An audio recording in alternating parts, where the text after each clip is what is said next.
आज बसेको प्रतिनिधि सभाको बैठकमा हर्क साम्पाङ र उहाँको पार्टी संस्कृति पार्टी माटोका केही सांसदहरूले छातीमा प्लेकार्ड राखेर प्रधानमन्त्री बालेन्द्र शाहलाई विरोध गरेका र त्यहाँ केही नराम्रा शब्दहरू पनि प्रयोग गरे। सभामुख बाध्य भएर आज उहाँलाई थर्काउनु परेका आइन्दादेखि यस्तो हरकत र यस्तो शब्दहरू प्रयोग गर्नु भने चाहिँ मैले कारबाही गर्छु भनेर उहाँलाई चुप्प गराउनु पर्यो क्या।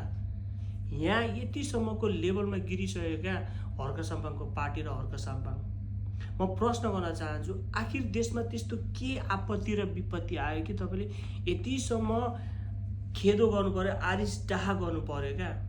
यो सरासर तपाईँको त्यो छातीमा राखेको प्लेकार्ड त्यो तपाईँको आरिस र डाहाको डाम हो क्या। प्रधानमन्त्री बन्न नपाएर बालेन शाह प्रधानमन्त्री बनेर त्यो जलेको डाम हो मेरो विचारमा चाहिँ। प्रधानमन्त्रीले आफूले गर्नुपर्ने काम गरिरहेको छ, सांसदहरूलाई बैठकमा बोलाइरहेको छ, आफूले राख्नुपर्ने प्रश्नहरू राखिरहेका छन्, प्रश्न उठाउनु पर्ने चिजहरू उठाइरहेको छन्, सल्लाह र सुझाव पनि दिइरहेको छन्, आफूले गर्नुपर्ने चिजहरू प्रधानमन्त्रीले गरिरहेका छन् कानुनको दायरामा बसेर। यो भन्दा के चाहियो त? अनि प्रधानमन्त्री भनेको तपाईले धरानमा मेयर हुँदाखेरि वडा अध्यक्षहरूसँग झगडा गरेको तत्तरमा गरे जस्तो कटपुतली होइन क्या।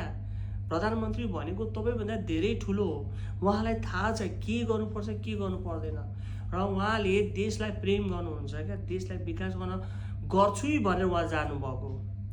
तपाईँलाई होलान् केही थोरै जमातले सपोर्ट गर्लान्, तर अधिकांश नेपाली, धेरैभन्दा धेरै नेपाली जसले बालेन शाहलाई सपोर्ट गर्छ उनीहरू त गलत हुँदैनन्। तपाईँ त्यही जनताको कुरा गर्नुहुन्छ, हामी पनि त्यही जनता हो क्या यतापट्टि बालेन शाहलाई सपोर्ट गर्ने। अधिकांश धेरै जनता सही कि तपाईँको त्यो थोरै जनता तपाईँलाई मात्रै सपोर्ट गर्ने जनता सही त? त्यही भएर तपाईँको सोच र बुद्धिलाई बदल्नुहोस्। तपाईँको पार्टीका ती अरू सांसदहरू पनि सेम, तपाईँले जे गर्यो त्यही गर्छन्। तपाईँ उठ्छन्, छातीमा प्लेट कार्ड लगाए लगाउँछन्, तपाईँ बाहिर गए जान्छन्। के हो यो यस्तो साह्रो? यतिसम्म गिरेर यतिसम्मको विरोध आरिस डाहा त अरू कुनै पनि पार्टीले, अरू कुनै पार्टीका प्रधानमन्त्री नेताहरूलाई गरेको छैन अहिलेसम्म नेपालको हिस्टोरीमा।